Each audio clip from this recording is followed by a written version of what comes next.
you are using a cannula and you are sucking the fat cells out. That's the general idea behind liposuction, and as you can see, it's not exactly easy on a patient.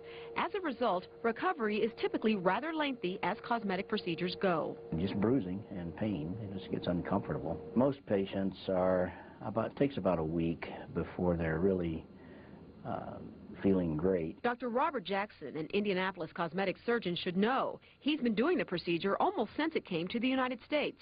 He was also the first to perform liposuction in the state of Indiana. He uses all of the latest technology available. But when he saw a Colombian surgeon introducing something new into the mix, you could say he was skeptical at the very least. To be honest with you, most of us who watched the technique and watched his slides kind of thought it was snake oil. The technique Dr. Jackson is speaking of is called laser-assisted liposuction. Essentially, it involves pre-treating the targeted area with a low-level laser.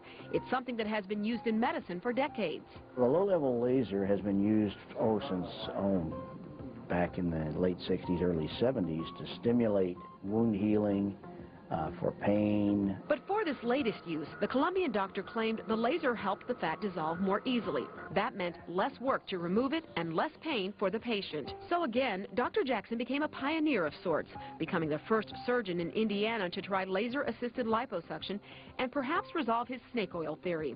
The patient he selected was Marion, Indiana wine importer Margaret Bouchard. She had traditional liposuction before with Dr. Jackson, but was ready to target another area. He shared with me he was going to be doing something new and experimental that hadn't been done before.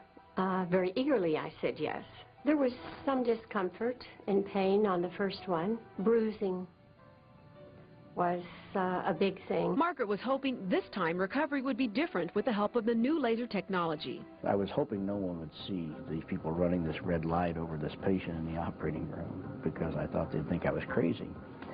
But then I started doing my liposuction, and sure enough, the fat came off very liquid. It was very different. When she woke up, it was very different for Margaret as well. One of the first things I asked when he and his nurse walked in the room was, "What'd you give me for pain?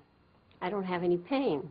And he said, "I didn't give you anything for pain." And I looked at his nurse and I said, "Margie, is he telling me the truth?" And she said, "Yes, he's telling you the truth. I had no pain." I had very minimal bruising the second time. Margaret was one of the first people in the country to see what this laser technology can do when combined with liposuction. It's a procedure she thinks has even re-energized her life. The second one was just unbelievable in comparison to the first one. Gives you a whole new lease on life.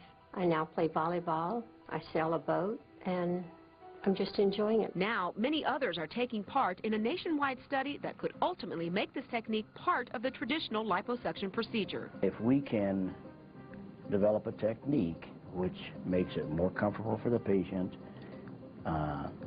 less painful for the patient, and the patient gets better results, I think it may be the wave of the future.